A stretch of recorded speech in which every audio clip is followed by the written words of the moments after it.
In this video, we are going to discuss about 10 important points that many people ignore in SEO, and that's why they don't get the results their website deserves.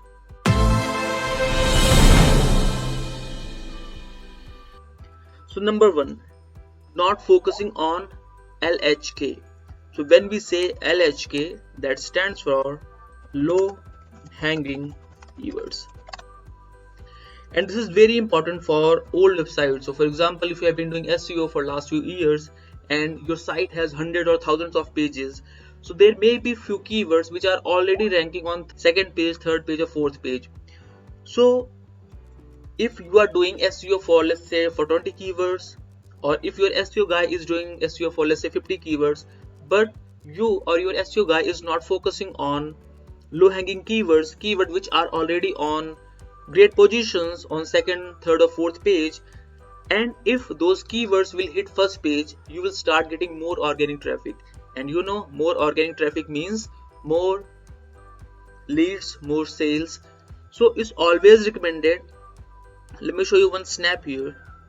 So I have removed some terms from this snap. So you can see, for example, you can place a filter. I used Ahrefs tool. You can use other tools if you want. You can also check low hanging keywords in Google Search Console.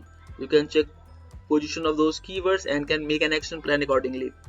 So I have checked from position 11 to 30, and these are few keywords. I can check the search volume of these keywords here and then current position of these keywords, and I can also see green mark like these keywords are improving. So you can also use similar filters. So let's say, like, I can see 1000 plus keywords in United States. So if I can work on, let's say, 30 or 40 important keywords out of these 1000 keywords which are on second or third page and have great search volume like these, you can check search volumes here. So these keywords, let's say if we are adding 25 more keywords in the list and these keywords are getting 1000 average monthly searches, so you can see you are working on 25 keywords. So these keywords will bring a lot of potential to your site and business. So never ignore low hanging keywords. Now the second point is, when you do content writing, many people or content writer will only focus on keyword density, and that's important. You should focus on keyword density, but you should also focus on keyword diversity, keyword proximity, keyword prominence, LSI keywords. And if we are doing any search on Google, let's say, let me show you something very quick.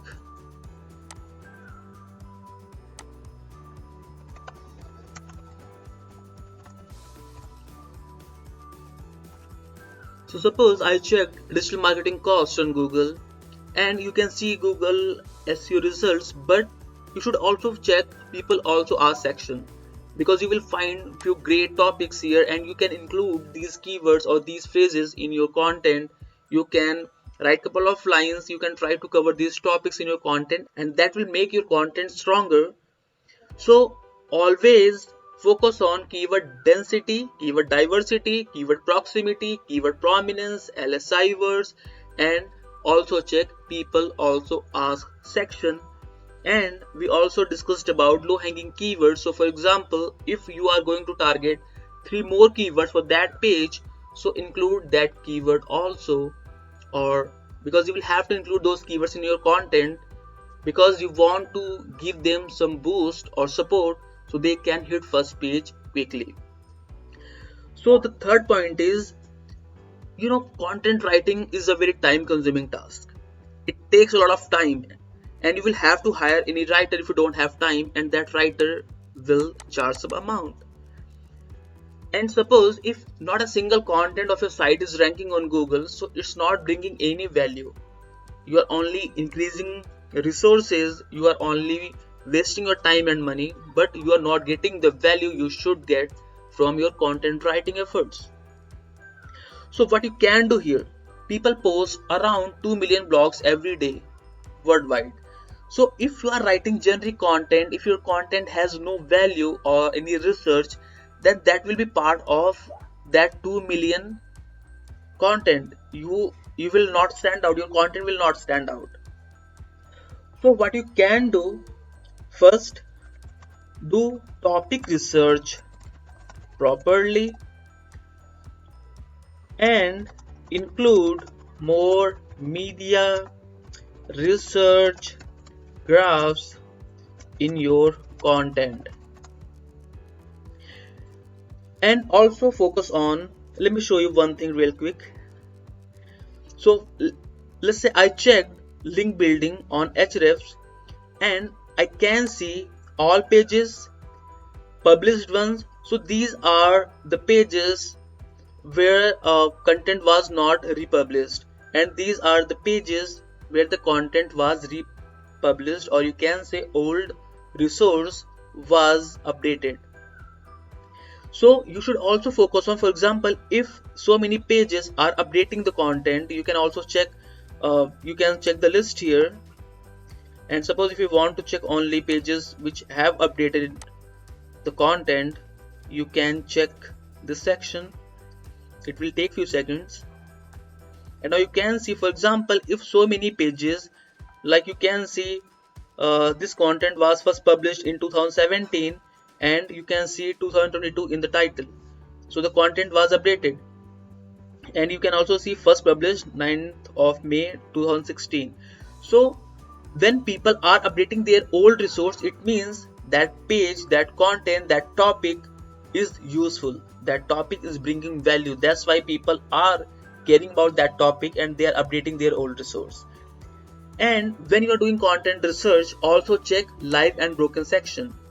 You can see there are few pages which are not working, like 498 pages. So once I will click on it, you will see a list. So when you will click on it, you will see broken pages which are not working.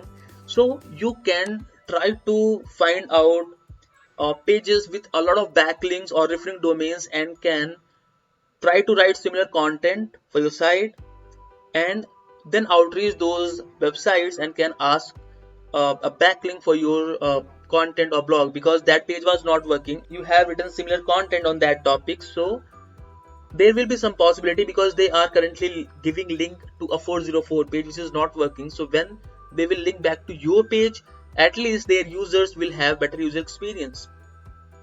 So when you will do all these research properly, then your content writing efforts will not be wasted, because you know, if I am writing content on this topic and I know 100 backlinks can be outreached, 100 blogs can be outreached, and I can ask them to give backlink to my blog, and even if you get 10 backlinks or 10 reply from 10 bloggers out of 100, you will have some value on your new page. So always check the value. And the second part was include more media. When I say media, so include more images, include embed video. If you have videos, embed your video in your blog section. So when people are, because different people will have different mindset. Few people would like to read 4,000 words of blog. Few people would like to watch 10 minutes video. Few people would like to quickly scan your section or page. They will only read the heading and subheadings.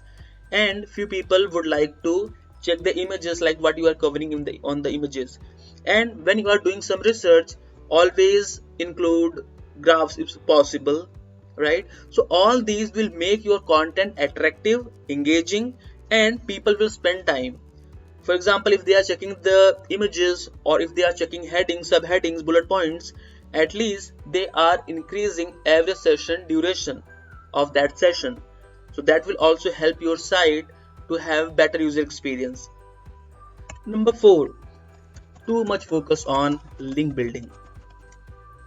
Link building is a very important part of SEO process, but you should also focus on link earning. Like I said, if you are writing high quality content, if you are doing proper research, if you are sending outreach requests to many bloggers, and you are doing proper topic research, you have found some broken links or broken pages which are not working, and you see the potential. So when you will do all of these, there will be some chances that people would love to link back to your page, because that page is adding value. You have written great quality content, and you have included media and uh, and some original research. So that will attract more people, and you will start getting more backlinks naturally. So it's not like if your site has 100 backlinks, so all those 100 backlinks were created by you. There will be some backlinks which are given by some bloggers just to help their audience. Now, fifth point is, don't ignore golden keywords. So when I say golden keyword, for example, if we have, let's say, two keywords, let me write it down: digital marketing cost, link building activities. So for example, if you have two topics and you want to find out which keyword is may bring more value and is less competitive, so first of all, you should not ignore commercial keyword or intent behind the keyword search. For example, when someone is searching for link building activities, so most probably that person is interested in some research. Maybe that person may be a digital marketing professional or any student who just want to know link building activities. But when someone will search digital marketing cost, it means that person is aware of digital marketing, and that person may be interested hiring any digital marketing company. That's why that person is asking, looking for the price. So let's check the competition on these keywords. So there are so many things that we can discuss in keyword competition. For example, you can check keyword difficulty score. You can check what are top ranking pages and what is their domain authority, their page authority, their backlink structure, their referring domain, number of backlink on that particular exact URL. You can also check domain level competition. You can also check page level competition. So there are so many things, but I would like to tell you one more thing which a lot of people don't consider. So let's copy the keyword, go to Google, type all in title, hit enter. So this is Google search operator, and it will tell you how many pages are using this keyword in their title, and you can check all in title. It means all these words will be in their title. So you can see 4,450 pages have digital marketing cost in their title. And you know SEO guidelines, when you are focusing on a keyword, you will include that keyword in SEO title, right? So if 4,450 pages have this phrase in their title, it means you will have to beat all those pages to get first page ranking for this particular phrase. Now check the competition of second keyword.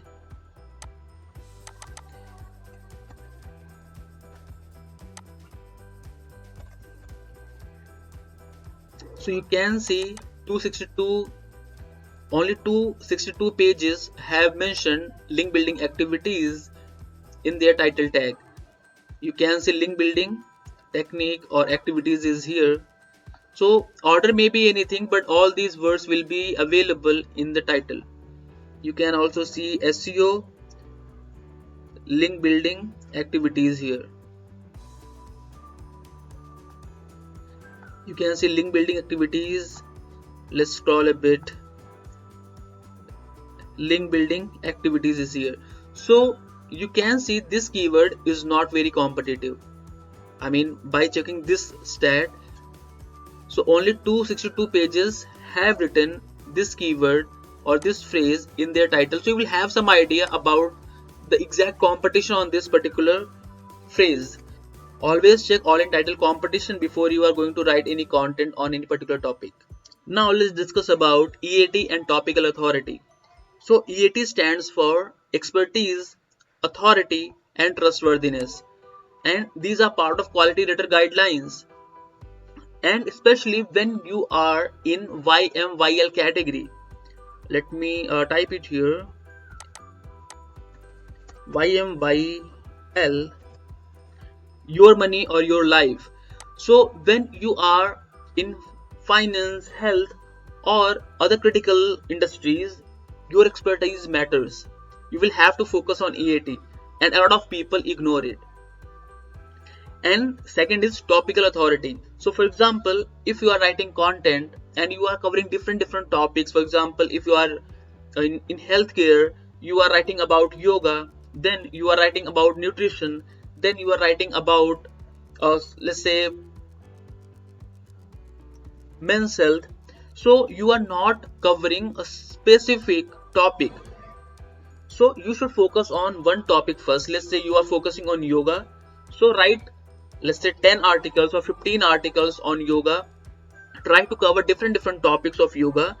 And so then people will come to your site and they will find 10 articles or 10 blogs on that topic. And if they are interested in yoga, they will trust your expertise more because they have checked 10 articles related to that particular topic on your website or blog. So focus on topical authority, and when you have expertise, when you have authority, when people trust your site and you are focusing on topical authority, then they may link back to your site because they will find a lot of information on your site, and if needed they will simply link back to your site so their audience, their visitors can check your site and can take advantage of the information that you have shared on your blogs. These activities will help you to earn links for your domain. So if you're a business owner, you have site, you are doing a lot of work on your site to bring visitors to your site, but are you checking their user behavior? Like how much time they are spending on your site, what type of challenges they are facing on your site, how far they are scrolling on your site, if what is the average session duration, what is the bounce rate, so and what is the goal conversion rate. You will have to focus on all these KPIs, and to focus on user behavior especially, I will also suggest you to use a tool, Microsoft Clarity. This tool will help you to see the session recordings and heat map, so you will be able to see what people are doing on your site, where they are clicking the most, and on which sections they are engaging the most. All these informations will help you to improve user experience or user behavior on your site. So if they are facing any JavaScript errors, or if they are clicking on same spot so many times, so rage clicks or dead clicks, all these can be reported in Microsoft Clarity, and you will be able to fix those issues, and you will be able to convert issues into opportunities by using Microsoft Clarity. Most of you know about site speed, and when you start a business, maybe you don't have enough funds, you are not using CDNs, you don't have great hosting, so you are just trying to get a website in lowest possible price. So you don't focus a lot on these points. But if your website speed is low and people have to wait, let's say 10 seconds, 15 seconds to open the site, in that case, many people will simply close your site, and it will also increase your bounce rate and you will miss the opportunity. So always check website speed. So suppose if you want to check the speed of this site, simply paste the URL and it will take few seconds and we will see the report. So if you find that the speed of your site is very low and you want to speed it up, so simply you can contact a developer, you can upgrade your hosting, you can use CDN. It will help you to make your website speed faster, and faster website will have better user experience because people don't want to spend a lot of time just to open the site. So we can check the report here. The grade of this site is A, performance is 90%, structure 100%, LCP 1.5, TBT 0 MS. The performance of this site is great. So you should also focus on website speed because this is very important. Now the next point is update old resources. So when I say old resources, it means, for example, if you have written an article or blog in 2020 and you wanted to explain about top Google updates or algorithm updates of Google, so that article will not be relevant in 2022 because there will be new updates, and same article or blog will not be relevant in 2025. So you will have to update your content over time just to make it relevant for your audience. So when people visit that particular blog post, they find relevant and correct information. And when we were checking content explorer in Href, you also found so many people have republished the old content. If you are writing time sensitive content, you should definitely update your old resources. That's why if you are in any competitive industry, try to focus or try to write evergreen content, and if needed, just update the old resource, and that will be relevant for your audience, and it will also improve user experience. If I'm searching for something and I found 8 years old blog and information is not correct, so I will not spend my time on that particular blog post. I will simply close the site no matter how good the content was written. So content freshness is also important. Now let's discuss about support internal pages. For example, if you have written few great content and suppose if you have 50 blogs on your site and 20 blogs are ranking very well on Google, 5 of them are ranking for competitive keywords and bringing thousands of visitors on your domain.